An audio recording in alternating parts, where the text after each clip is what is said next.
Dando sequência ao nosso encontro Mulheres com Você aqui na TV Galega. Opa! Que deu?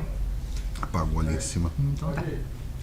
Dando sequência ao nosso encontro aqui pela TV Galega, Imagem da Cidade, programa Mulheres, sempre às quartas-feiras, das 8 às 9 horas da noite, e as reprises ao longo da semana, os dias passando, o momento Copa realmente envolvendo a todos e ao mesmo tempo exigindo, Exigindo um pouquinho mais de cuidado, exigindo um pouquinho mais de cautela, principalmente para quem mora em ambientes como condomínios. O que pode e o que não pode em momentos como esse, no clima de Copa do Mundo. Para falar sobre esse e outros assuntos, comigo, mais uma vez também, Dr. Felipe Fava Ferrarese, especialista em Direito Condominial. Dr. Felipe, seja muito bem-vindo.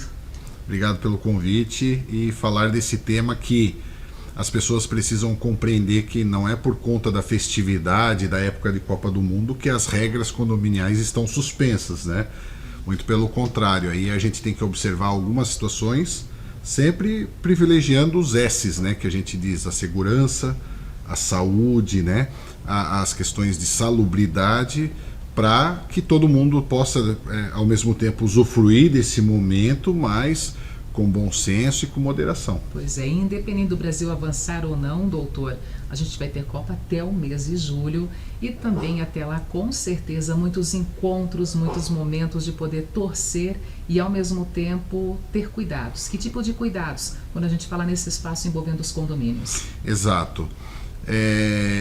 Alguns síndicos até acabam fazendo algumas regras transitórias nessas épocas, Então, relacionadas a essas festividades, e ainda mais agora que nós temos uma Copa do Mundo que os jogos são à tarde ou principalmente à noite, a gente tem aquela situação do silêncio, E então, evidentemente que deve-se tolerar um pouco mais, mas ao mesmo tempo não se deve prolongar o barulho, digamos assim, Então, o que acontece? Dentro do condomínio, você pode receber convidados, sempre com segurança, checando para que essas pessoas adentrem a área comum de forma correta, que ninguém entre de carona, alguém que esteja do lado de fora querendo observar uma situação assim, uma falha de segurança para poder adentrar o condomínio e praticar eventual crime, e por vezes acontece. Eu entrei ali, daí, eu moro aqui, nem sabe se mora ou não mora, a pessoa entra e na verdade é um marginal lá que vai roubar uma bicicleta, qualquer coisa que vai fazer, A questão dos momentos dos jogos, Claro, sempre tem aquela euforia, aquela situação que é natural do jogo, da partida, mas eventualmente que isso tem um momento para acabar, Então, situações assim onde se começa toda uma baderna antes, durante e depois do jogo, já passa o limite do bom senso, já passa o limite dessas regras, Não menos importante as questões de segurança também, aquela ideia de que algumas pessoas compram rojão, foguete, fogos de artifício, que é terminantemente proibido no condomínio.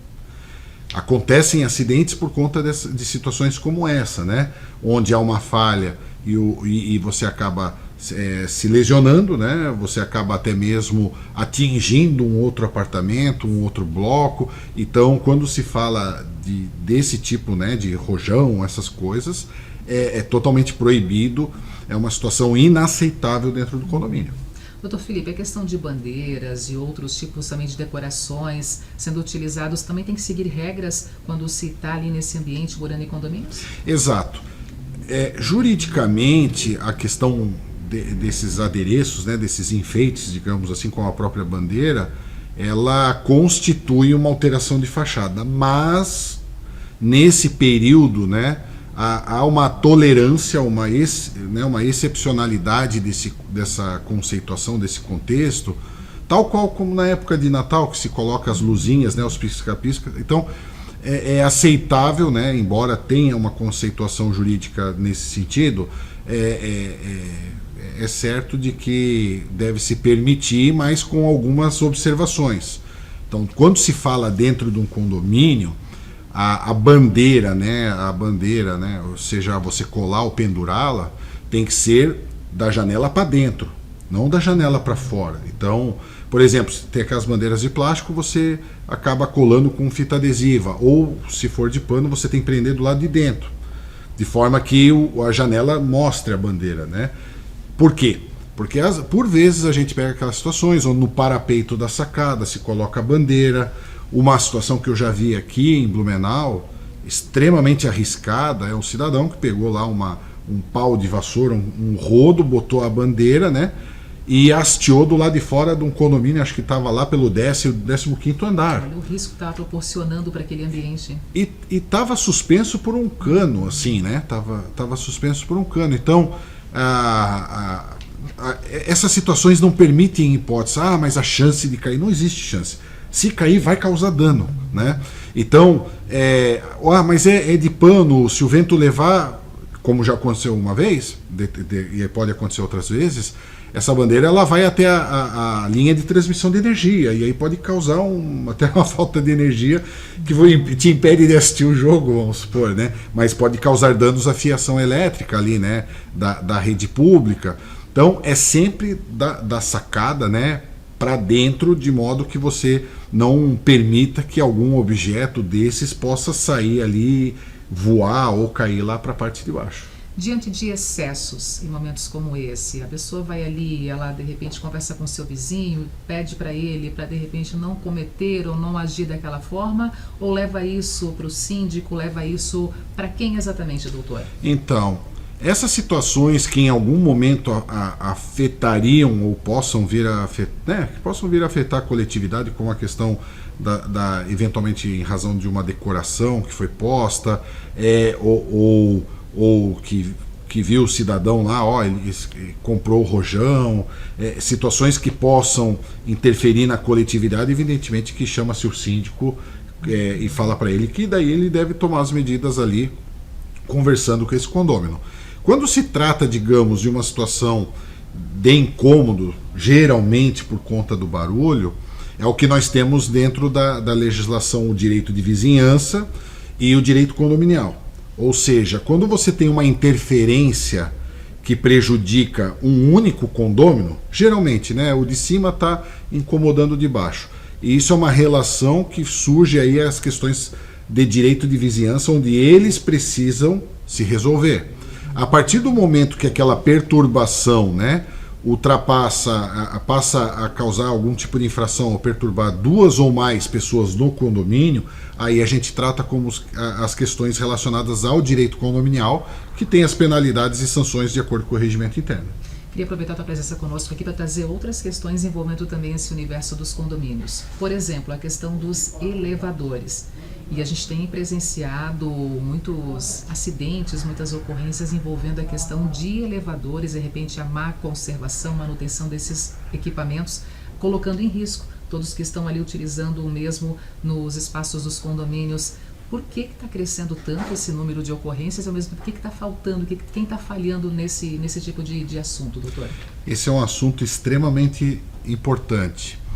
E eu trago aqui uma informação desses canais de comunicação sobre um assunto dos acidentes que vem ocorrendo com o mau uso do elevador ou falta de manutenção do elevador. Acontece um acidente grave a cada 10 dias no Brasil com o elevador. Alguns deles fatais. Então, o que acontece? É o mau uso. E as principais causas, o mau uso e a falta de manutenção. Quando se fala com relação ao uso, criança menor de 12 anos não pode usar sozinho o elevador, em hipótese alguma, né? Existe um regramento específico que trata sobre isso. As questões, se respeitar as questões dos limites do elevador, principalmente com relação ao peso. Recentemente eu vi uma reportagem, foi no final da semana passada. O elevador comportava 6 pessoas, 3 a mais do limite transitaram pelo elevador. Estragou, se machucaram, teve um dano. Então, o que me preocupa é que a gente vê isso em geral, é que as pessoas estão relativizando as obrigações. Se ninguém vê, ou a gente bota um pouco mais. Não, se está lá a carga, se está lá as obrigações que devem ser observadas para utilizar o elevador ou manutenir ele, né? É porque não está ali por algum motivo simples, é porque realmente deve ser preservado. Então, travou o elevador, faltou energia elétrica, em hipótese nenhuma force a porta para sair. As pessoas, digamos assim, quem é que pode voltar a acionar o elevador para retirar os ocupantes de dentro em eventual travamento ou até falta de energia?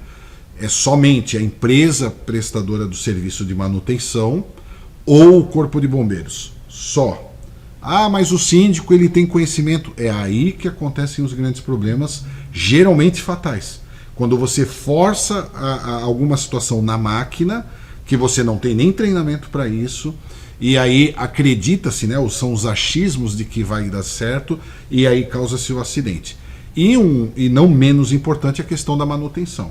Então a recomendação, né, que se dá até dentro dessas comissões de direito condominial, eu presenciei há 2 meses atrás na Associação de Síndicos de Balneário Camboriú, a exposição lá do tenente do Corpo de Bombeiros e outras pessoas lá do Corpo de Bombeiros sobre a importância, né, de evitar acidentes dos elevadores. É assustador. O que a gente vê é que não é divulgado, porque também é uma situação que requer um certo sigilo, né, com fatalidades. Então lá se orientou muito sobre essa questão da periodicidade, da troca de peças, da checagem. Se o elevador começou a apresentar algum barulho estranho, tem que ser informado. Raramente, né, isso inclusive os bombeiros disseram e os técnicos naquela palestra informaram, que raramente o elevador surge um problema com o elevador no momento que não se tem nenhuma situação anterior, né? Geralmente o elevador já está dando sinais. O tempo vai passando. E o tempo vai se passando. ignorando, deixando de lado aquele sinal, e depois vem a consequência maior. Exato. E vamos lembrar que, falando de condomínio, a responsabilidade recai sobre o síndico. Seja lá se causou um dano, se causou uma fatalidade. E aí, se você me permite, lembrei de uma coisa extremamente importante, tá? Se for possível, né, são 2 situações. Isso a gente acaba aprendendo também nas palestras, né? O transporte daquela bateria, daquelas patinete elétrica, né? Que às vezes a pessoa tira lá a bateria e leva para dentro de casa para recarregar. Se possível, né, não existe uma lei que proíba, mas se possível, faça o transporte disso fora do elevador. São raras as situações que acontecem, mas já aconteceu. Outra situação bem interessante, quando tem aniversário, nós temos aqueles balões de festa, né, aqueles com, acho que é com gás hélio, aqueles que ficam suspensos assim, né, o balão de festa infantil geralmente. E já aconteceram acidentes, né, relacionados a esse balão, porque ele entra em contato em certas proximidades do elevador, até mesmo próximo da luz dele, e ele pode inflamar. Ele simplesmente vira uma bola de fogo, e aí pode no cabelo da pessoa, na cabeça, e causar seríssimos danos. E aí você fala, como é que isso aconteceu? É porque daí aquele plástico em contato com alguma parte quente, né, que pode acontecer eventualmente no elevador, ou às vezes até por uma falha, aquele plástico se arrebenta, aquece o gás, e aí aquilo vira uma bola de fogo, e aí causa queimaduras aí gravíssimas para a pessoa. Então, de novo, tem uma lei para isso? Não tem uma lei, mas são coisas que a gente transmite, né? Que a gente aprende com o Corpo de Bombeiros, que a gente vê situações e estuda diuturnamente sobre essas questões de uso e da segurança nos elevadores. Então evitem ao máximo, porque já aconteceu acidente assim. E aproveitar rapidamente também para poder finalizar a questão também dos carros elétricos, o uso dos espaços das garagens. Já tem legislação sobre isso envolvendo a questão dos condomínios, doutor? Nós temos aqui no estado de Santa Catarina, através do Corpo de Bombeiros, que emitiu um regramento adicional, né, da Instrução Normativa 23. Consegue se achar facilmente aí na internet essa instrução normativa, e ela traz lá todas as condições sobre a instalação dos recarregadores elétricos dentro dos condomínios, né? Ou não só condomínios, mas todos esses ambientes fechados, digamos assim, que vem a complementar uma diretriz nacional que já tratou do assunto no ano passado.